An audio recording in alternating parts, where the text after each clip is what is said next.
Ya escuchamos algunos comentarios y opiniones de la comunidad en general y ahora vamos a abordar este tema desde el área de la sociología con un invitado muy especial que tenemos para la jornada de hoy. Él es docente de la Facultad de Ciencias Sociales, sociólogo claro, y hablamos de José María Carelli.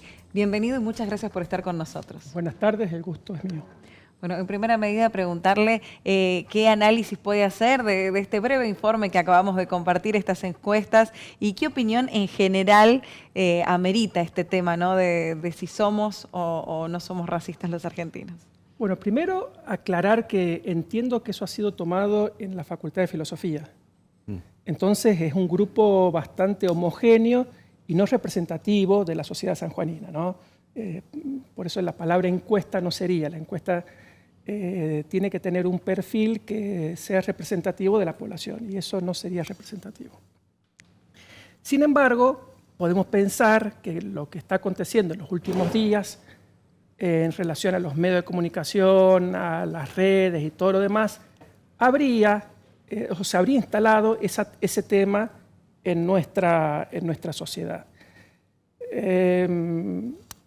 Yo imagino que tiene que ver con que ciertas personalidades a nivel mundial, como es el famoso actor Jackson, hizo unas declaraciones y eso un poco a nosotros nos puso, digamos, en el interrogante de si realmente somos o no racistas, ¿no?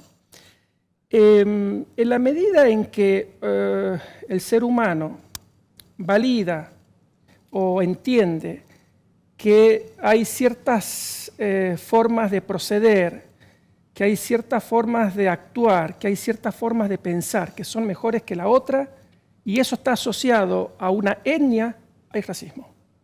Bien. Entonces, que somos racistas como sociedad, sin duda que somos racistas. O sea, no hay ninguna duda. El tema es que hay que analizar ahí los procesos sociales que hay detrás de ese racismo, que probablemente el racismo argentino sea bastante distinto del racismo brasileño, donde, por ejemplo, sabemos que las leyes en Brasil son sumamente duras por un gesto, por una actitud, por una crítica. Hace poco una turista argentina tuvo un problema muy serio en Brasil por hacer un gesto, ¿no? Algo que en la Argentina no pasaría a mayores, no más que un enojo, una cosa por el estilo. Y eso hay que ver la historia de cada uno de estos grupos sociales. Lo mismo pasa con Estados Unidos, donde la población afrodescendiente es muy importante y en donde hubo un proceso de no tanta asimilación como sucedió en otros países del mundo, como por ejemplo en la Argentina. O sea, es muy probable que lo que uno interpreta como la visión personal, y eso está muy estudiado por la sociología, uno lo extrapola como si fuese una cuestión absoluta. Es decir, lo que yo pienso es lo que es. Bien. Entonces, si ellos probablemente no pueden entender que un país que ha tenido inmigración afrodescendiente no tenga un solo jugador en la historia de color. No lo pueden entender, digo. Y hay que analizar el proceso histórico argentino donde hubo una gran asimilación étnica en el momento en que se produce la inmigración afrodescendiente, ¿no? Por ejemplo, recién hacían la introducción a ustedes, que una de las peores cosas era de decir negro, ¿no? O ser asociado con... Y en la Argentina, qué sé yo, en provincias como Córdoba, claro, que a uno le digan negro, es que está todo bien. Hola negro, ¿cómo estás? Y la persona es rubia de color. Asociado hasta con el aprecio, más que de otra cosa. ¿No? Pero eso tiene que ver, incluso nosotros, ¿cómo le decimos a una persona de color? Negro. Negro. Y para nosotros no se tiene que enojar, aunque hay un elemento ahí bastante difuso, ¿no? Pero para nosotros no se debería enojar porque nosotros lo entendemos así. Bueno, eso no es así. En Brasil no es así, en Perú no es así, en Estados Unidos no es así. Y el tema es que la persona de Brasil entiende las cosas desde Brasil, el peruano desde Perú, el argentino desde Argentina y Samuel J. Jackson desde Estados Unidos. Bien, o sea, en esto hay una verdadera subjetividad entonces, Sin ¿no? ninguna Es duda. muy difícil que sea algo preciso y concreto, decir, vos discriminás, yo no porque tengo estos valores. Totalmente, totalmente. Hay una categoría sociológica que se aprende en sociología en primer año, que es el de hecho social. ¿no? De Émile Durkheim, un sociólogo francés. En donde dice que bueno, el hecho social es esa forma de actuar, pensar o sentir que es externa al individuo, pero que al mismo tiempo es coercitiva sobre nuestros actos y sobre nuestra forma de interactuar con el mundo. Entonces, yo puedo decir, no, yo no soy racista, pero a aquella persona yo le voy a decir negro.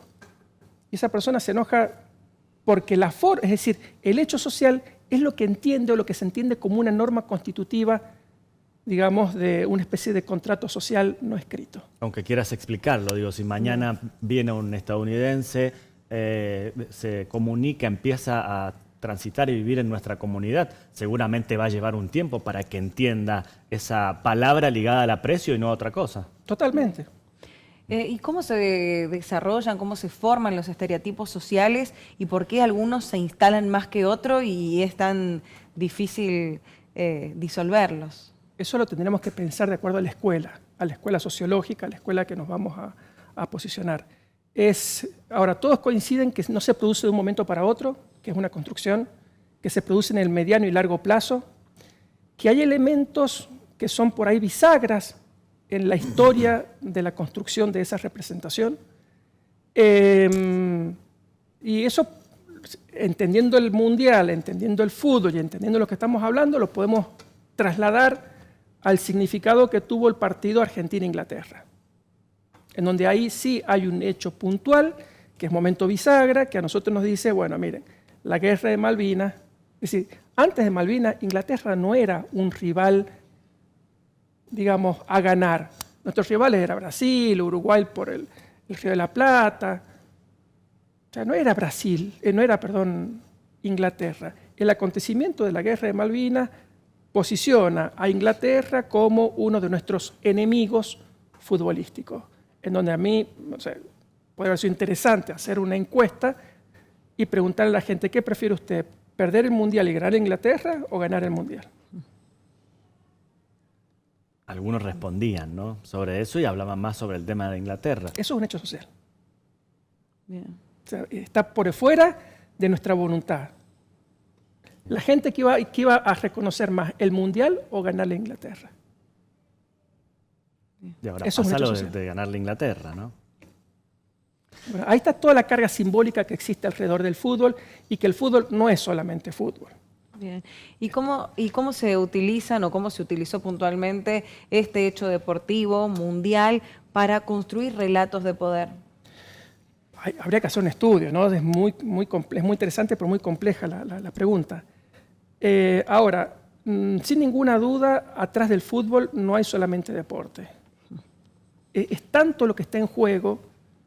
A ver, que el jefe de Estado de España, ellos tienen jefe de gobierno y jefe de Estado, el rey es el jefe de Estado, que es la máxima autoridad de España, vaya a la premiación, eso implica mucho. O sea, ahí se nota que está en juego que esté el presidente de los Estados Unidos, la presidenta de México, el presidente de Canadá en ese acto, obviamente que son los organizadores, pero que esté la máxima figura en ese acto, que tenga tanta repercusión, que lo hayan visto 4.000 millones de televidentes a esto, bueno, eso ya no es solamente fútbol, hay mucho más que deporte, ¿no? Y bueno, y es el deporte más visto a nivel mundial, así que ahí está cargado de muchísima carga simbólica y en donde se pone en juego 1.000, Bien. por decir una cifra exagerada. Bueno, este tipo de eventos, por último le pregunto, ¿también maximiza este tipo de hechos o de miradas? Digo, hay un mundial entre medio, está terminando, hay una declaración de distintos artistas, gente ligadas a la música, que posiciona a la Argentina en un lugar en el que la Argentina no se siente. Tiene que ver también el evento, ¿no? Sin duda que tiene que ver el evento. A ver, sociológicamente también nos debería llevar a pensar por qué nos molesta tanto que una cantante o que un actor digan tal o cual cosa, estando seguros que no lo somos. Claro. Digo, ¿por qué nos molesta tanto? Y ahí también hay algo, me parece que el argentino es muy sensible a la mirada externa, ¿no? El argentino es como que, ¿y qué dijo tal? ¿Cómo nos miran desde afuera? Probablemente, no lo sé, pero tenga que ver con el origen migratorio de la Argentina, en donde parte de nuestros ancestros han estado mirando constantemente a otras latitudes para ver cómo se comportaba eso que ellos habían dejado. Hay un trasfondo histórico, un proceso social muy interesante acá en nosotros. Sin lugar a dudas que a nosotros nos interpeló esto, y esa bronca que se produce, digo, lo hemos visto en las entrevistas que hacen al personal de la Facultad de Filosofía, está mostrando que al menos nos ha molestado, ¿no? Es decir, esta mirada externa, que nos tilden de algo que nosotros no nos reconocemos como tal, independientemente si lo seamos o no, nos ha molestado de sobremanera. Bien.